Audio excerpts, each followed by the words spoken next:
decided to have a foray in the fact that previously I was working at a local university in a pre-service teacher program, and I was appalled. I was appalled because at no stage do any of those pre-service teachers actually learn anything about behaviour management. And so, being the free thinker that I've been able to be here at Churchy, I decided to start changing my programs, which the university didn't particularly like. So, what I found though is that when we look at pre-service teaching programs, and even when we go back to our own pre-service teaching days, I've been a teacher for 23 years. And this is the first ever session that I've actually sat in that talks about classroom management, and I'm thankful for Dr. McDonald for coming today. I've been searching for an opportunity to invite Dr. McDonald to come to Churchy for quite some time, because our staff members actually went and attended one of his sessions in Perth, and they came back talking about this guy who talked about classroom management and the systems and the practices that we need to make our jobs easier. And the reason why we have Dr. McDonald today is not only is he the CEO of the YMCA in WA, he'll be leaving us later on today to go back to Perth to actually run a camp over the weekend. He's also the advisor on the Minister of Education, Jason Clare's Engaging Classrooms initiative, which focuses on, I guess, what everyone in the room would see as a potential decline in the behaviour that we're seeing within our schools. But more to the point, every single teacher and every single school leader that we speak to through the ALT program have identified behaviour management as a common theme.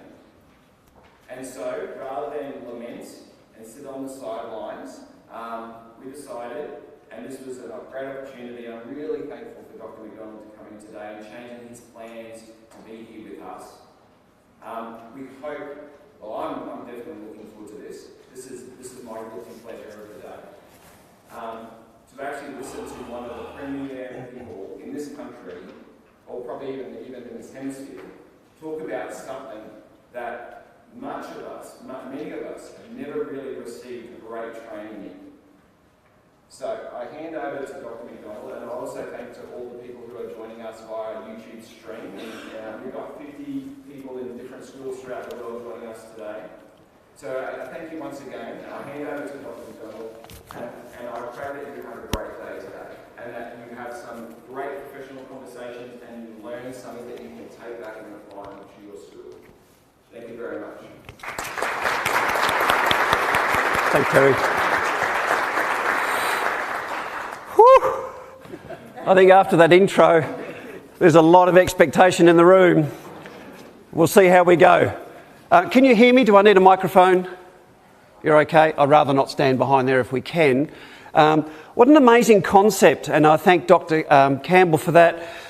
Colleagues sharing best practice. What an amazing opportunity to get here. And I look at the workshops and I think, wow, there are amazingly talented people here today sharing their practice that they're trying to do with their young people and their staff. What an amazing opportunity to do that. And I love the title, A Matter of Translation, because there is so much knowledge and information out there that we don't access because sometimes it's not translated into practical application for the classroom. And what we have today is a whole series of workshops that is translating theory and practice together, in the praxis, the intersection of it, in your work life. I think that's amazing. And also thank you, your generosity, for you giving up the time to prepare and then prepare this for your colleagues. Because that's what I'd like to do today. I'd like to translate what we know about classroom management, and I would like to share experience of sitting in classrooms and coaching on classroom management, and to see the impact it's having in a number of schools. As we do, and as Dr. Campbell said, I'd also pay my respects to the traditional owners of the land that we meet on, and also to those lands where you've come from as well. So I come from the Whadjuk Noongar, the Noongar Nation in Western Australia, and I pay my respects to them too, and thank them for all their child rearing practices that we learn from. This is what I want to cover today. The number 4 is a lot more in the workshop afterwards. The practical how-to, what a teacher's saying to me, how a school's working around this. Because it's a scripted, practical coaching in the moment, and those that have done instructional coaching here, it is similar to that, but it's around behaviour in the moment. It's fantastic. And I want to share a story with a school that we're working with that after one term, 7:30 came down and did a 7:30 report on them and said, wow, what's shifted in one term? And I want to share that story today because I've enjoyed working with them. It's only term 3. Was there on Monday, and now we're working for escalating behaviours. It's a tough school. We wanted to know, what do you say and do when a student says, you can't make me? And so we workshop that with the staff and the primary school that's linked to it. But this is what they've done.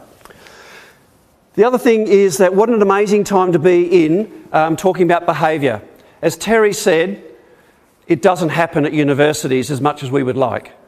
I'm to blame. 9.5 years as an academic. I didn't teach social constructivism though, which is a positive. But when I tried to teach skills, when I wrote the book in 2010, I said, we need a skill-based book. I was derided by academics around Australia. We don't need skills, our students need theory. And of course, I had just left a pupil referral unit in the UK working with 14 to 16-year-olds for whom mainstream was no longer appropriate, so they came to this behaviour centre.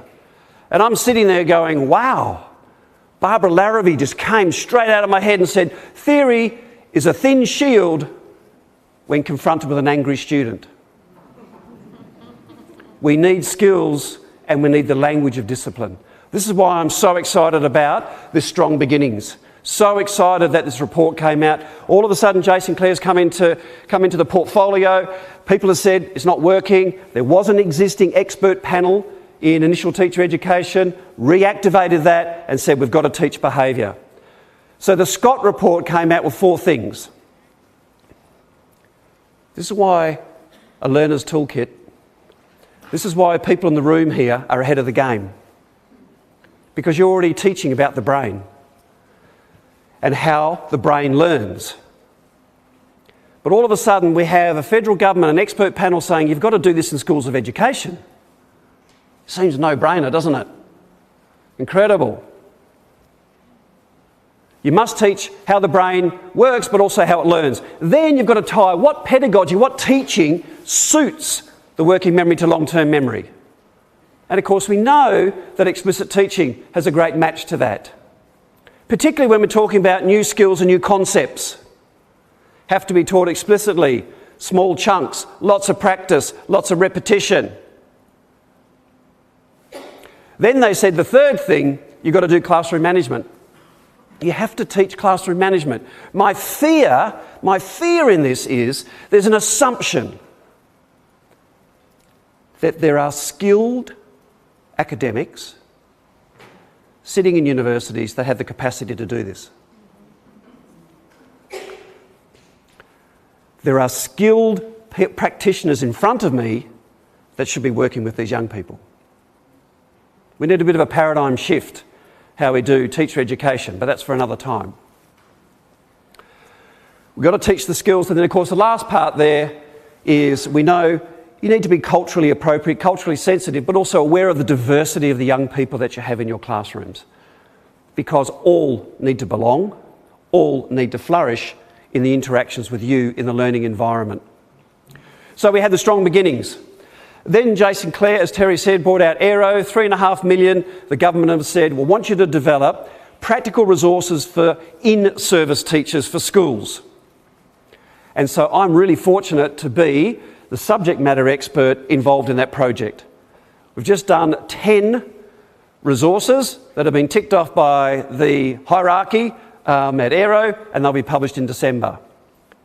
And I think you'll be amazed at how practical and skill-based they are. And I'm going to talk about some of them today because it flows from this work. So Aero have said that, they've done that, which is great. Then, of course, what all started it, and this is a conversation I had with Dr. Campbell at the beginning, was around PISA. The PISA results came out, everyone went, oh no, we're 69 out of 76. It's not good, our classrooms are so disruptive. Minister Clare fires up the ITE group, fires up Aero to do it because there's such a crisis. It's a disruption. The climate index is a number of questions about, is your class noisy? Does it interrupt with your learning? Can you concentrate, etc.? So we're talking about, which is important, low-level disruption. What really gets to teachers is the low-level disruption and the frequency of it. It's the constancy of those low-level behaviours, calling out, walking around, not doing work. And I'm going to talk about disengaged behaviours. I want you to write a paragraph, I'll do a sentence. Let's do an essay, I'll do a paragraph. Don't stress me out, I won't stress you. Let's just coexist. And it goes through our education. And I'll talk about that in the research. Then I had a look at the UK, of course, done their behaviour survey, and they've said really similar things to what teachers in Australia are saying.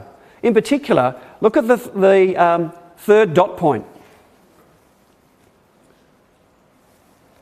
Think of your school, wherever you are, if you're in secondary.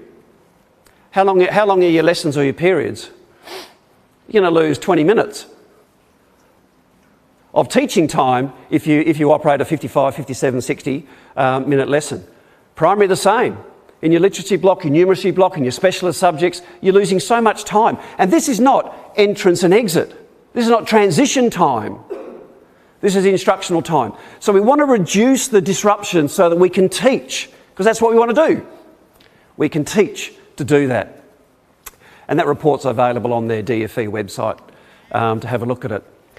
Then what came out earlier this year was the Evidence for Learning, which is a group in the UK. There's an offshoot in Melbourne. They wrote this report. What tweaked my interest about this report is that they started talking about learning behaviours. One of the first times we've seen a publication come back with learning behaviours. So they talk about it. And then, lo and behold, I look at it and here's Rosebud, the school we're working with, all of a sudden has picked up in the Evidence for Learning. Only been going a term. And they're saying this is a really good idea to have a look at this school because they've started to teach behaviour. One takeaway today. Behaviour needs to be a curriculum. We need to teach behaviour. And I come to planning in a minute. Planning is so crucial. When we think about, oh yeah, okay, plan, good on you, Tim. How many people here do a scope and sequence for their behaviour? How many people do a program that they have to give to their head of department or their AP or their principal in the primary school around behaviour? But we have to do it for subject content. It takes time and effort to plan it, but the good thing is you've got expertise in the school because you've got teachers. Okay. Let's have a listen to see why they wanted to teach behaviour.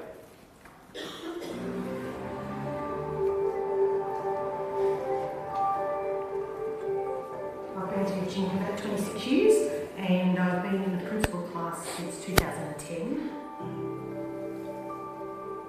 We've got just on 900 students. When students came back last year, they lost the capacity to concentrate for periods of time. They didn't necessarily value learning in the same way. Teachers are also coming back from having taught on screens for a really long time too, so just getting back into the craft of being in a room with that many people. We always joke that, during COVID you could put the disruptive student on mute. There's no mute in the classroom. A lot more mayhem, kids still listen as much. Students forgot how to behave. They forgot how to be in a classroom. Their behaviour in some cases was extreme, in other cases it was shutting down. People who were distracted and it was just hard to focus on what I was doing. Their actual tone of voice and volume of voice was not appropriate to what the classroom was. Those types of behaviours that not particularly extreme, but disruptive and not focused on learning. ultimately, schools are places of learning, and that's our core business. And we need our young people to be able to come here and focus on learning for those periods of time. Here the young people, even they were saying it's really noisy and disruptive when we came back. This is your PISA, this is your discipline index, this is what the UK are picking up as well. Then out of that also we had the Senate inquiry, which is moving at glacial pace, I must admit. They're still going till the end of the year, November, I think. And so, because I think I presented to the inquiry in March in Perth, and I think they're working their way around to a few other states as we meet around that. But I'm hoping that they'll come up with some practical skill-based ideas like teach behaviour. That certainly was the presentation. Interestingly, if not that you do, I do it because I enjoy it, but if you read all the submissions that are online in the Senate inquiry, you get an amazing insight into the breadth of lenses that people view behaviour from. Quite phenomenal to how they do it. And then you think, wow, how do we actually get down to an aligned view of behaviour within a set context? It's a struggle. Then we know our own qualitative stuff, what teachers are telling us.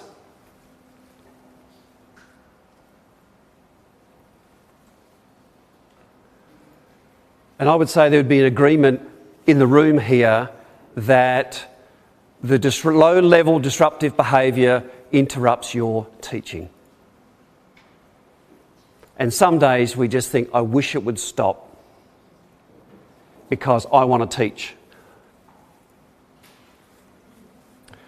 But it's not just disruption. I want to talk about disengagement. WA-centric research, I understand that. We did 29 schools, all low SES, one high SES, special schools as well. And we did it was one of the first studies to link behaviour and academic performance. And what we found out of this study is that 40% of students within a year will come in and out of disengagement. But 20% stay in that disengagement zone all year. We did this over 4 years. And what was interesting about this group is that they're termed the compliant disengaged. In other words, they're not challenging your authority, they're not kicking over the traces, they're not disturbing the class. They're just not engaged. They're not doing the work. 20%. Hattie, when he wrote visible learning, when he wrote visible learning, wrote about the pipeline study and said, that study highlights that you need to target that 20% of kids if you want to lift the tide so all boats will rise. And it's so true because they're not anti-you. They're with you, they're just not engaged. And they're expert at it. Galton, a researcher from America, calls them the easy riders.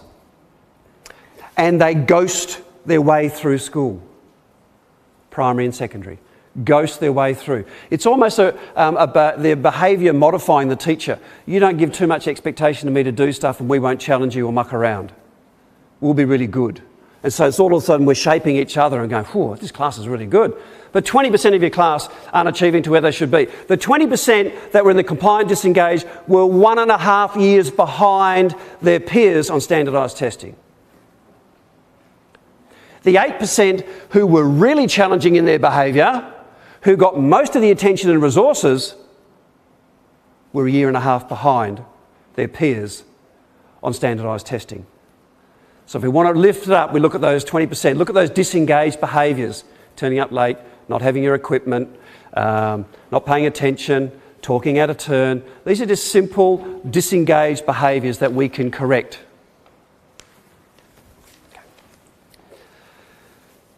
Part of it in working with schools is one of the fundamental things is how do you view behaviour? How do you interpret the behaviour in the class? And I'm really taken by William Whewell, a 19th century scientist. Because in the Enlightenment philosophers, they talked about how can we get all these different knowledge, truths, all these different things from different disciplines and understanding. How can we bring them together to understand human behaviour? And William Whewell called that consilience. And I think we need a consilient model. We need to get away from, oh, but I'm a behaviourist. Oh, I'm this. Oh, yeah, well, everything's trauma. I'm all this. Fair go. Come on. There must be good insights and understandings from a whole range of learnings and research and evidence. And experience. Lived experience to feed into how we do it. So this consilience model, I think, gives us a framework for understanding student behaviour. And not only that, it's genetics, it's around brain development, it's around environment, and it's around learning. We've got to have a learning lens. That's what the pipeline study came. We coined a new term, unproductive and productive behaviour. What is the behaviour that inhibits or enhances your learning? So when a young person stands up and walks around when it's actually silent voice and it's desk time, work time, then we can actually say that behaviour is interrupting your learning rather than demonising the young person. We put the focus back onto learning because the aim of all of our behaviour interventions is to re-engage young people in learning so you can teach and they can learn. So I want to offer a consilience model. Or if we look at resilience research, we look at self-worth research, Stanley Coopersmith, etc. Or we even have a look at, if you look at the right-hand side of the screen as you look at it, there's Stanley, Richardson and Pryor. Fiona Stanley, eminent Australian of the Year, West Australian. She wrote a book, well, three of them wrote a book, called Children of the Lucky Country, What Have We Done to Our Children? I forget the byline. But chapter 2, How Children Flourish. And Fiona Stanley and her colleagues said, out of all my epidemiological work, remember she's babies, in all of my work with babies over the many, many years, I believe all children need 4 things to flourish. They've got to belong, they've got to be competent, they've got to have independence, and I love this, connected to a broader social environment or network. Might be a shock to our adolescents, those who've got them. You can't probably come to self-fulfillment and human flourishing through TikTok and online. I might have to talk to people. I've got to be in relationships. And that's what she's saying in that. But the one I'm going to focus on is a very similar one. It's the one there called the Circle of Courage. Because I think Larry Brentro is an amazing man that I admire, and the work that he's done with young people in juvenile detentions, the work that he's done for people that are in care is phenomenal. And it's very similar to Stanley's, the Australian version. What they're saying is that there's 4 universal needs in this particular take, and these are the needs for young people to flourish. No different than Stanley, Fiona Stanley said. And you notice that we always start with belonging. Alfred Adler says it's our number 1 social emotional need to belong. All of you want to belong at the school that you teach at. You want to belong to that community. To belong means I have a sense of worth, a sense of value. To have a sense of belonging means that I'm in relationship with positive adults. Out of that relationship, with the opportunity to form attachments, this all comes from attachment theory, this is all Bowlby.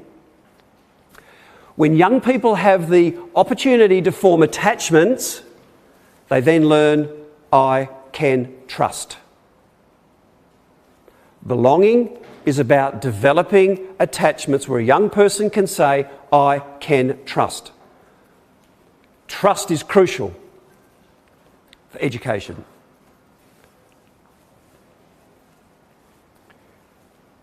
Nicholas Hobbs is one of the early school counsellors, school psychs, in the work that he did. Then I like Tom Bennett's quote.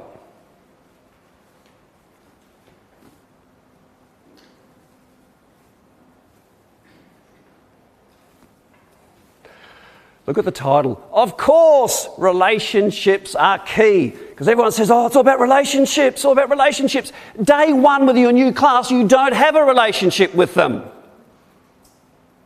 But you can provide a predictable, safe, orderly learning environment that starts to develop trust. From that trust, you develop your relationships. No different than our own personal relationships with a partner. We didn't fall into a massive relationship first up. There might have been some connection, attraction, then we've got to connect, we've got to see whether we trust each other, then a relationship will form. Same with our young people in the class. We want to provide a safe and orderly learning environment so that I have the possibility of connections, developing trust and forming relationships. For some adult-wary young people, that relationship might not happen till term 4, if not the next year when they're out of your class. We don't know the impact of some of those adverse childhood experiences they might have had. If they're adult-wary, then we have to go with them. Safe, orderly, predictable classrooms will help us develop the trust. Control and take responsibility for the space. Somebody else will. The staff are the people that are actually facilitating and controlling that space because they're the professionals and they're the educators. And I think young people feel safe because they know that the teachers got the space under control.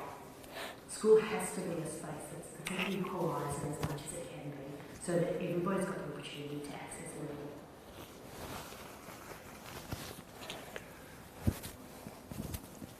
Teacher-led. Can't be student-led. You're the one that leads the class. You're the one that builds the culture. It's got to be teacher-led because out of your teacher-led, you're safe. And talking with lived experience young people and parents with lived experience of anxiety or neurodiverse young people, one thing they love about this approach is that it is predictable. There is a teacher leading it and it's safe. Got to be teacher-led around that. Mastery is about competence. All of us in the room here want a sense of achievement. We want to be known that we're good at something. Sense of achievement is crucial because once I have a sense of achievement, I know that I have talent.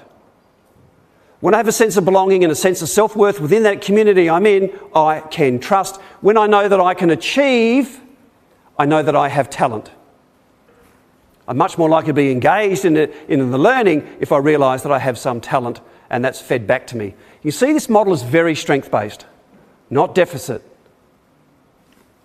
Then we move around to independence. All young people want to have some influence in their world. Working in the Y and working with young people around Western Australia, particularly their take around climate, their notion of amplifying the youth voice, which is very big for the YMCA. This independence is so lived. They want to have some control and some choices over their world. When people are acting responsibly, because that's what independence is, responsible behaviours, and I'm independent, I then know that I have power. Because I have the power of choice. Really important when we start talking about escalating behaviour, have a really good choice here to escalate or de-escalate, get back to work. It's about the student making the choice. Pretty important. Then of course we come to generosity, or connected to the broader social environment. We're actually part of a broader community rather than just myself on my screen in my bedroom. This is why we've got to keep dragging the kids to see grandma.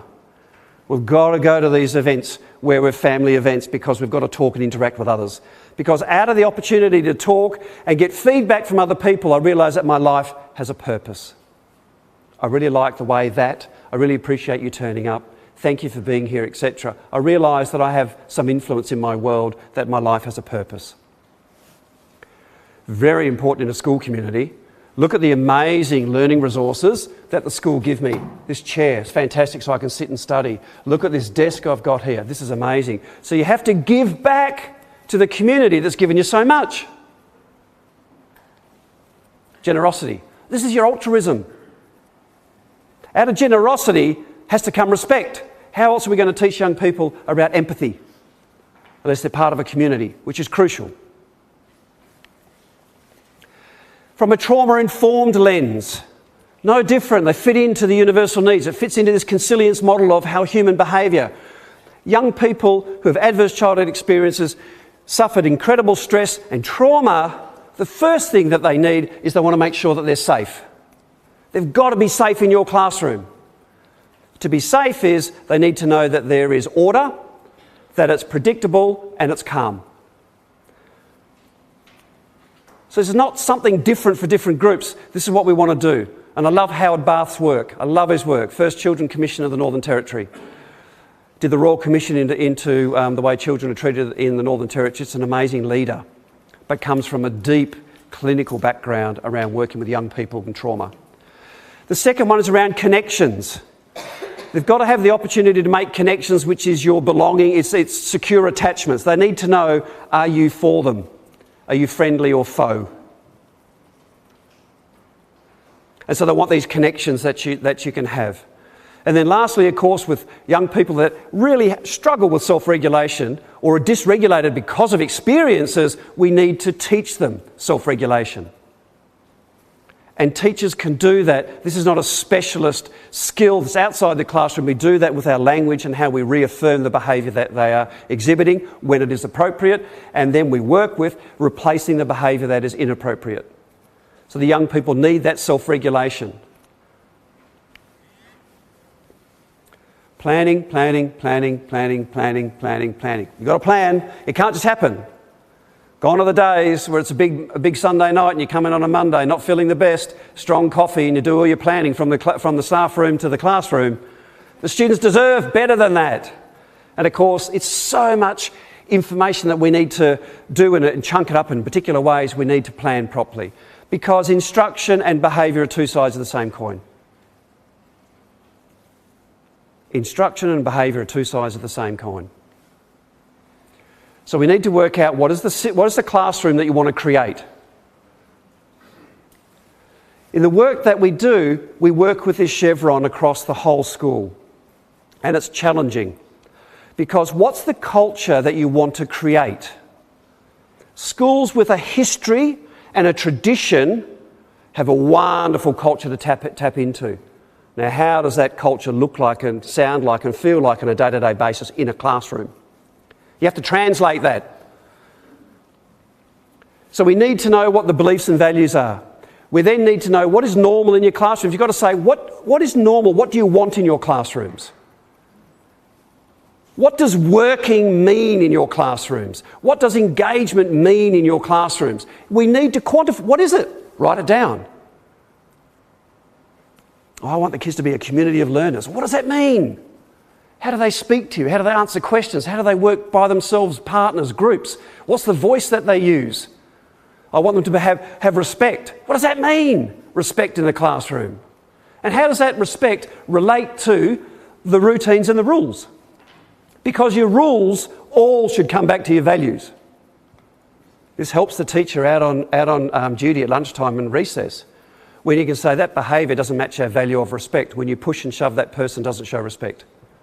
So I come back to the value that the school has, because that's your culture, to do that. This is tricky work when you work it out, because you've got a box that says, what do you want in your classroom?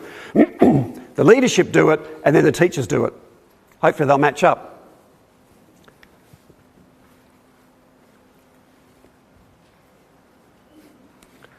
Because it's all about prevention. It's all about prevention. It's all about prevention. We're much better when we prevent than we react. Because when we react, we might actually come from our own anxiety and emotion. And we've all been there where young people will always lose because you're more powerful. You've had much more years of sarcasm, hurt, being wounded, and it's easy to transfer that to young people. So we have to plan our responses.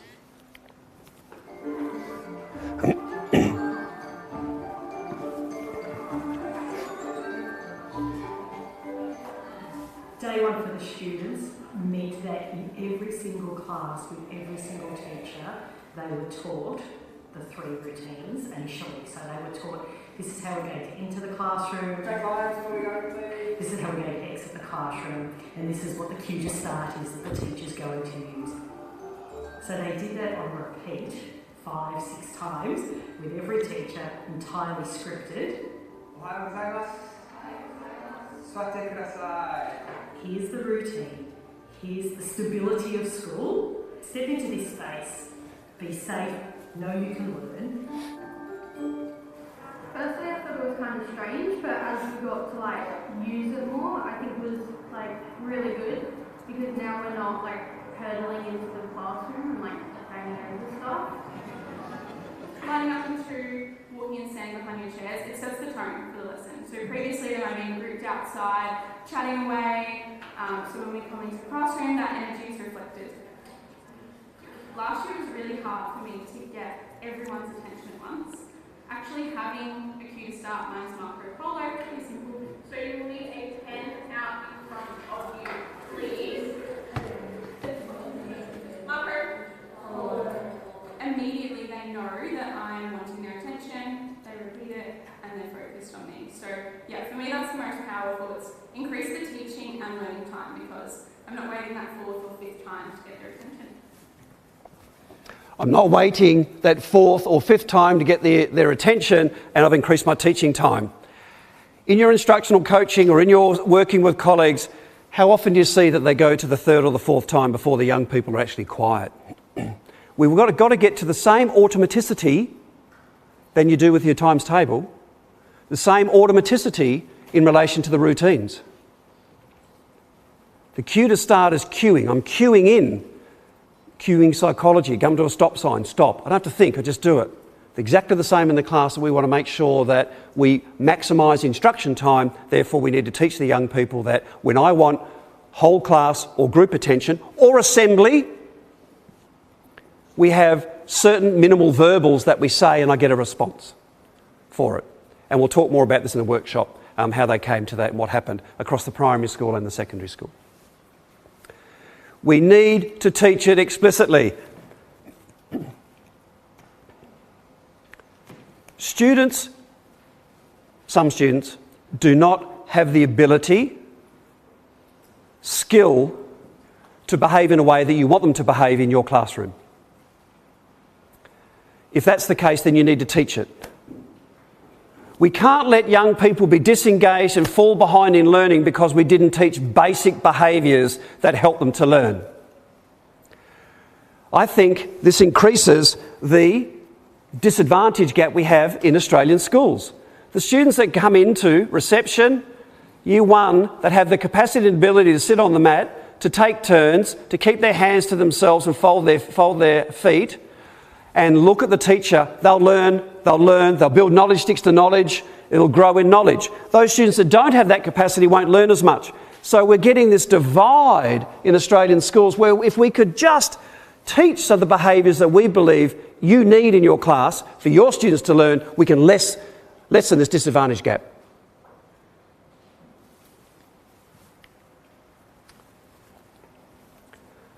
What culture do you want in your classroom? Most of us have an idealised version when we first came out teaching of what our classrooms would look like. Even we might have something, romanticised view in January before we come back. Might not last long, but it can. If we know what culture is, what culture do you want? Because we have to understand, as Lisa said, it's teacher-led. You're going to walk into an existing culture. So who's going to lead the culture? How will the young people know what a working environment sounds like, looks like, feels like in the actual school?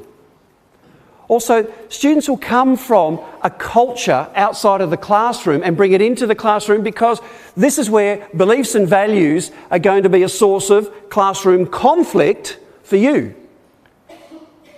Because you might think that homework is important. But I come from a home environment that homework's not important. You do that at school, it's enough. You don't need to do anything at home. Don't do it. Conflict already. I didn't go to year 12. I didn't do all the rest of it. Look at me, I'm successful. Don't have to listen to those teachers. They're usually the lowest ATAR to get into teaching anyway. Don't listen to their authority. You're going to clash with that young person. Culture takes a lot of effort. It takes a lot of effort and constancy because you're going to have to convince some of the young people in your class that learning's important. What's the culture that you want? Is it about homework? Is it about the learning that you do? What's that learning look like? You're going to have to teach that. But first of all, plan it. You've got to say, what is the culture you want? And then look at your colleagues. Doesn't matter whether you do this in junior primary, middle primary, the whole of primary, do it in departments, houses. Doesn't matter how you cut it. As long as the young people know that when I walk into this ecosystem, with that teacher and those students, this is the behaviour that is expected. And they won't come to that osmotically. We need to teach it. If you do a daily review, do a daily review on the behaviours that you want. Oh, thank you. And then what is normal in your class, in your planning? What's normal? What do you mean by working quietly? What does that mean? Because at home, say my kids, I've got 5, still one in year 10, all boys school. You know, it's okay. So I can work for a minute, do 20 minutes on TikTok, listen to the radio, go and get something to eat and come back. Oh, I've done my homework. But I go to a classroom, oh, that teacher, I can't believe it. We did do 20 minutes. What does learning mean? What does concentration mean? Can I talk? Can I whisper? Can I shout out? Whatever it is. We need to teach it in this class. This is the voice that I'm expecting. We need to know what's normal and then we need to teach it. And sense check it with your colleagues. Then you have to define it. Because often we can work with values. Schools have values. They publish them in the online, or they publish them in the student diary or the handbook or whatever it is. These values can be the norms. So if I have a value of respect, then that's going to be the norm. The norm for me is we're going to work respectfully. Therefore, my rule is you put your hand up to speak, or one person speaks at a time, or we listen to others speaking. That then goes back to my value of respect. To do that, we're actually going to enter the classroom in a calm and respectful manner. You keep your hands to yourself, move into the class, stand behind your desk. We'll greet each other because it's about citizenship, and then we'll sit down, and then I'll start instructing. So they've got to see the link to the value that you might have. Or not only that, if it's about excellence or compassion or community, how does the young person experience compassion in the classroom? If that's a value that the school lives by, we need to stop every now and again and just say, Terry, over this last week, have you experienced compassion? Then Terry should come back and say, oh, I liked it when so-and-so shared their book with me because I didn't bring it to school, or I really like the way, sir, you welcomed me back after my absence. I felt heard and needed in this class. We have to bring it out of the young people in the class if you want these values to live. If the values are living and they understand it, they'll understand why we're doing these routines. They'll then understand why we have a rule that runs that class. But you have to teach it. And experience working with schools, if we say we take compassion or excellence, take excellence, and you work for a staff meeting and you've got 200 staff, 150 staff, whatever it is, 40 staff, you're going to have 40 different interpretations.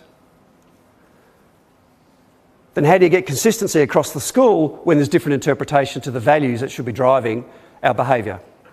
We have to plan and work it out. Routines, routines, routines, routines. Routines are the building blocks of your culture. Routines are the building blocks of your culture. This is how we do it in this class. And you saw the girl saying, oh, we thought it was a bit funny first up, but now it wasn't bad actually, because we were walking into class bumping in. It's a really simple tweak, isn't it, to get that order in the class. The other thing we're doing in class is questioning. So I have a bunch of cue cards, and I get them to choose one out, and that's how they answer a question.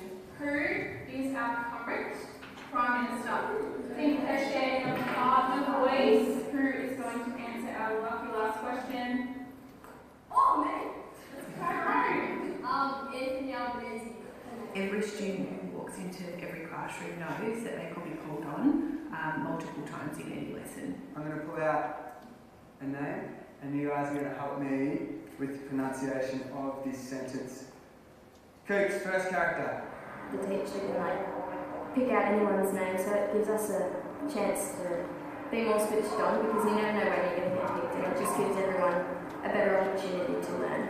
Second character, please, Mia. When we first started, I think they were, as teenagers are, kind of bucking the trends a little bit or rolling their eyes. And also thinking that this was something that most people would just do for a couple of weeks and then it would disappear.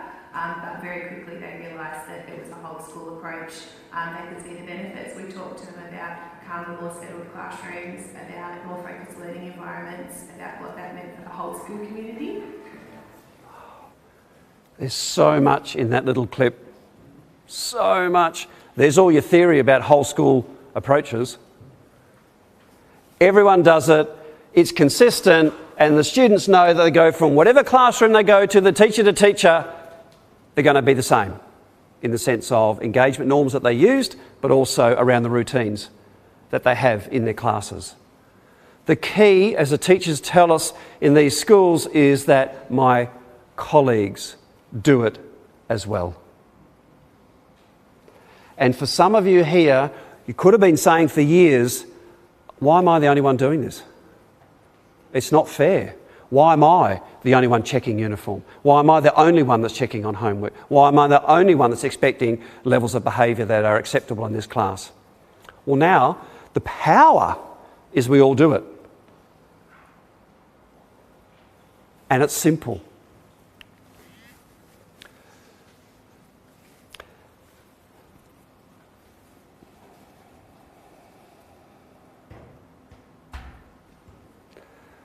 It's the last dot point to have a look at. It's a recipe. It's a recipe. It's a sequence. Most behaviour management is a sequence. Offering choice, offering a consequence is a sequence of instructions. That we teach the young people so they know what's coming next. Routines are a sequence. Do this, then this, then this. This is why we can teach it explicitly, because we can chunk it up. This is why we can practice it, because we can practice elements of the routine. And we write out scripts for teachers. Then you have to work out which ones do you want in your school. Now, these are just some that we've used with them. Obviously, the cue to start is a simple one. These are engagement norms. This is your signal for attention if you're an archer. If you're into that sort of instruction, you'll understand it. It doesn't matter what you say and do as long as it's a short, minimal verbal or a clap or a countdown, and the students need to respond. In the primary schools that we've worked at, some of them do the same cue to start from reception through to 6. The secondaries did their own. Sometimes, and you ask students, "What we're going to do this, so what could we say?" Then they come up with it. One of them is they sing a song, "Shine Like a Diamond," whatever it is. You can have your own for specialist subjects, for art, for drama, so they make up their own. It doesn't matter as long as you're getting that response from the young people that they've got their eyes to you. Because I know you're listening when you are looking at me. And they work it out. This is for year 12s as well. Working silent voices. We have 4 different voices. Silent voice, part voice, class voice, and then a group voice as well. Send a clear message to the students. If it's silent voice, Are we finishing at like 25 to? Yes. You've got till 40. Yeah, okay. I'll start till 4. what voice do you think we're going to use when we're doing the education perfect task? Silent voice, perfect. Some students are invariably going to be chatterboxes, but for them to know really clearly about what is expected of them in terms of how they are speaking and how they are working has been quite powerful. The voices is another one that we work with. So 4 voices. I know it's an oxymoron, a silent voice, I understand that. But we teach the young people that when you need to work by yourself, you need to work in a silent voice. For some it could be different because they might not do this at home. You need to work in a silent voice. Can you practice a silent voice now for me, please? Excellent, that's fantastic. Working with a partner, when you do your partner voice and you do a group voice, and you teach it because I need to hear it and experience it. And then if you have a visual prompt, then you can just point to the quadrant. We're going to do this activity, we're going to work in A. Point to what the voice is. Can you get started now? Thank you. And away they go to do it. And they've found it's just made such a big difference. What the difference is that the teachers have fed back to us is all of a sudden the whole school is much calmer. It seems to be a lot more orderly. I hope I'm not telling tales out of school, literally, but the deputies are saying it's okay to take parents around for a tour now because it's more likely going to be predictable learning environment where they are rather than who knows what might happen at there. Interesting in the primary school, and I'm going to do some more work on this because I love this idea. In the primary school, their feedback we had on Monday and previously is that in Tier 1 and Tier 2, they've found that their Tier 2 and Tier 1 has collapsed in their behaviours. They're seeing far less Tier 2 behaviours or students, and now the Tier 3 kids who need that extra intensive support are clearly visible. I think that's amazing. Not only that, the primary principal was saying on Monday that when they're applying for their disability funding, etc., they've actually dropped some people off. I don't know why that's happening or what's happening in the classroom. I know what's happening in the classroom because I've been in there. They're just calm and orderly, and the pace is amazing. You know, in those people in instruction here, that pace is so crucial. But all of a sudden now we've got pace. Pace is a really good classroom management mechanism. There's no time to muck around. This is work, and away we go. Okay. This is the resources that we work with them. So we write up these scripts for them. You notice that all of them starts with a sequence, so they know what the flow is. And then we write up how to teach it with your students, because we know teachers are time poor, and if teachers are going to this for the first time, they're a novice. So we need to provide extra resource or scaffolding so that you can teach it, so can your colleagues, so we get fidelity across the school. And as the principal said, first day they got it every lesson.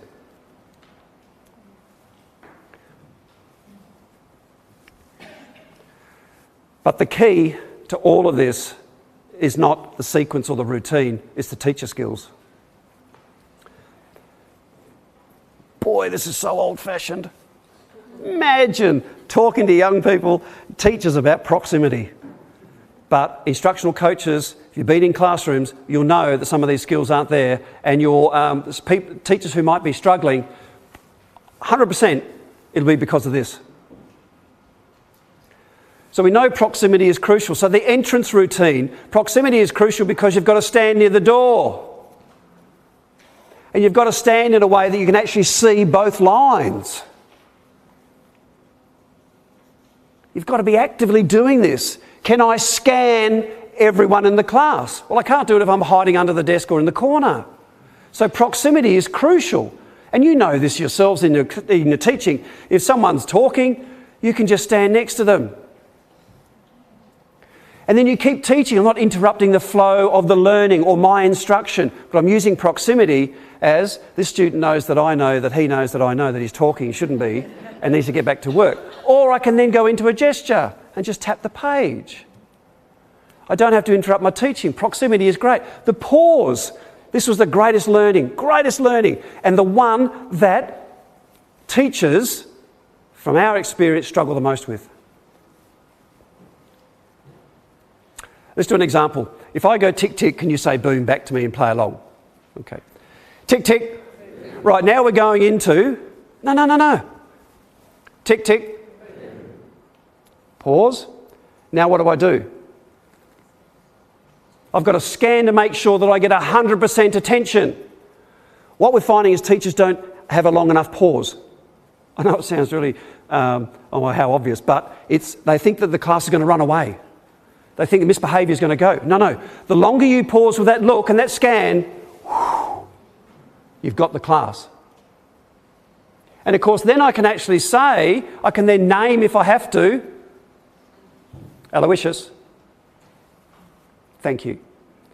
Always finish with politeness, because I've got the desired behaviour that I asked for. We say thank you for that. These teacher skills are the crucial ones.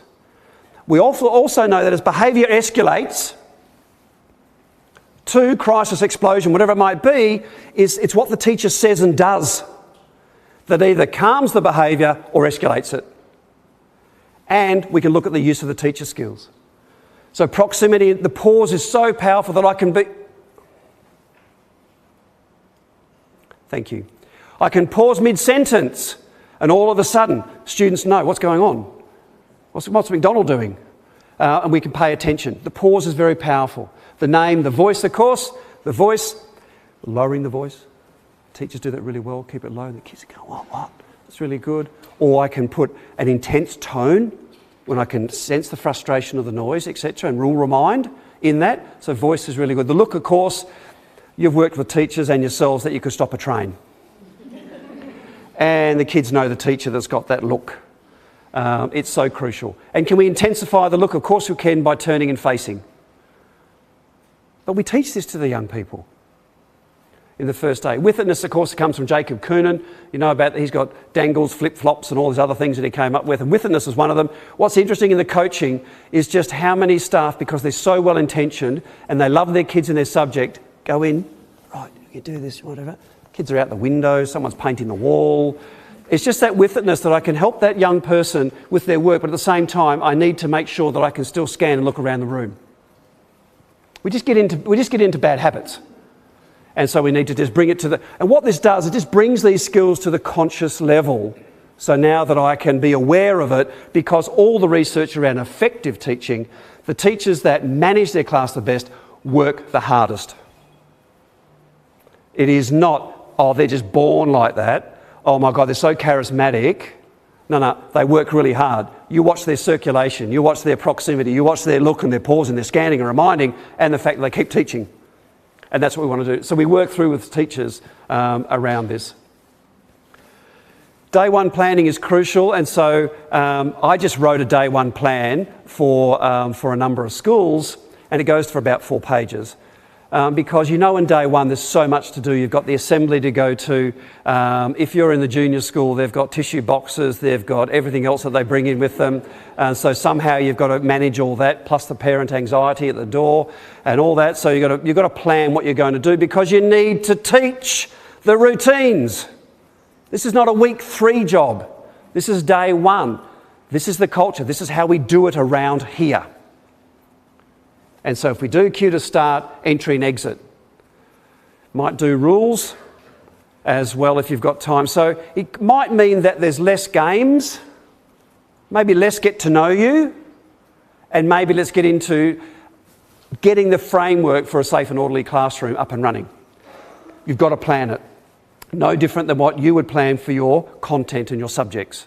For those first couple of days, you would do your first month of planning, you would do lesson plans, whatever it might be. You might even start with an assessment to find out where they are, you plan all that. Do the same for behaviour.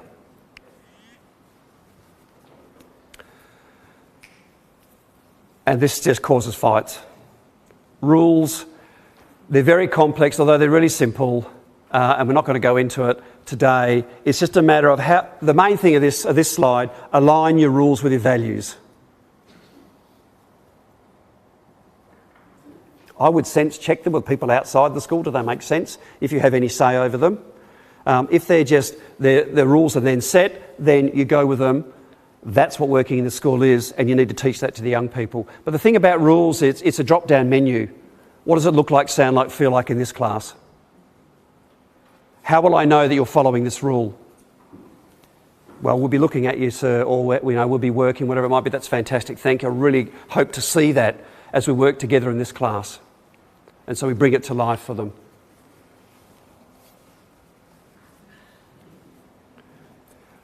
Modelling. You're leading the class, you've got to model. If punctuation's important, don't turn up 10 minutes late. If homework's important, but you're not marking and returning in a timely time, or you're not preparing your lessons in a way, how can you enforce that to young people? The way that you speak with respect to young people is how you want the young people to speak to you. You just have to model everything. Just model. So they can see what compassion looks like, what excellence looks like. They can see what respect looks like. Because for some young people in schools where you come from, they might never have experienced respectful or peaceful conflict resolution where you talk. So you're going to model some pretty life-changing things that you want to have in your school.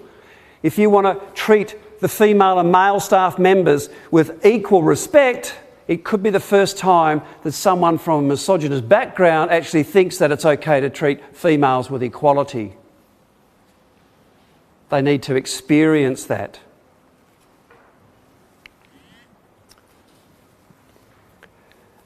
Misbehaviour is still going to happen. This is Peter Smolanich came up with this, and Barry Bennett, is that all children will misbehave at some time. All children will not misbehave at the same time. that really challenges when we have whole class punishments. We keep our whole class in. There's a minute. There's 2 minutes. Keep talking. If we're using those practices, talk to kids about it. The good kids will go along with it because they're scared of breaking any relationship with you, the teacher. After a while, the second time or the third time, it breeds resentment because it's not fair. I wasn't talking, but I'm punished the same as those kids. You're going to get a culture that's going to work against you around that. So we need to know what we want to work with. And in summary,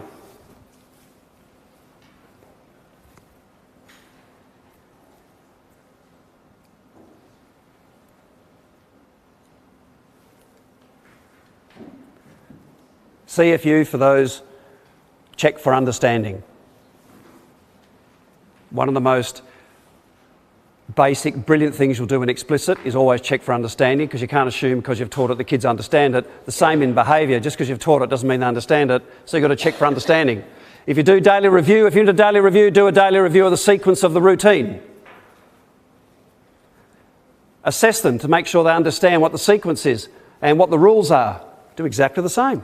You can't do it day one and then leave it. You don't teach your phonemes on one day and think that's the end now, they're going to understand it. Or you're not going to teach something week one and all of a sudden assess it at the end of semester 2 or semester 1 just because it's reporting time. We've got to actually teach it in between as well. Same as behaviour, same as behaviour, same as behaviour. So the main benefits we've seen for students so far is an increase in learning stamina, an increased engagement in their learning, and greater confidence in understanding how their brains work and what learning processes are. I appreciate and recognise that it might be seen as old-fashioned. I can see that. I think about that when I wander around. Perhaps the difference too is that this is about teaching young people about how to understand and engage in social rooms in different organisations. So if we can teach them the skill of, when I go into all these different spaces, these are the ways I'm expected to behave, then I think we've done them a really good service. Education is the one thing that can get young people into the space they want to be in, rather than maybe the space they've been pushed in. And that's what we have to focus on.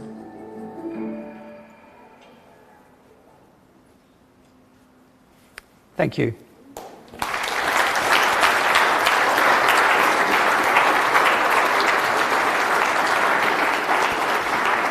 Thank you. Thank you very much, everyone. Well, I'm very happy after 23 years of actually learning something really good about behaviour management and classroom management. I really thank them again. Even in our own school journey, we're facing our own challenges in this space. And I feel for the churchy teachers, I really hope that we've been able to take something away from today. In terms of the first workshop sessions, so the workshops, Tim has kindly offered to run a second follow-on workshop in here. We have presentations on the ground, first and second floor of the Centenary Library. When you go up the stairs, you will see on the signage a visual display of what classrooms are on which floors. Okay, so you've got CLG 23 and 24, the first ground floor that you exit to go to the coffee shop. Then you've got 110 and 111, which are level 1. You've got 110 overlooks the headmaster's office, which has one of the best views in the school. The second office overlooks the boarding house and the preparatory school. And then on the top floor, CL 204 and 205, you're on the top floor, you get a really good view of the city. Also a reminder, apologies, we might have the Globe Masters flying by later on today. So they're the tank planes that are flying through the city. So if you hear a thunder emanate and there's no clouds, you might see the Globe Masters flying through. They fly pretty low. They actually come straight over the school, so don't fret. Toilets. There's a lot of ground toilets just out here. There are toilets on the ground floor, and there's also toilets on level 2. Morning tea will be served in the arcade behind us, overlooking what we call the flat. And thank you once again. You have 5 minutes to progress to your next workshop, and then morning tea.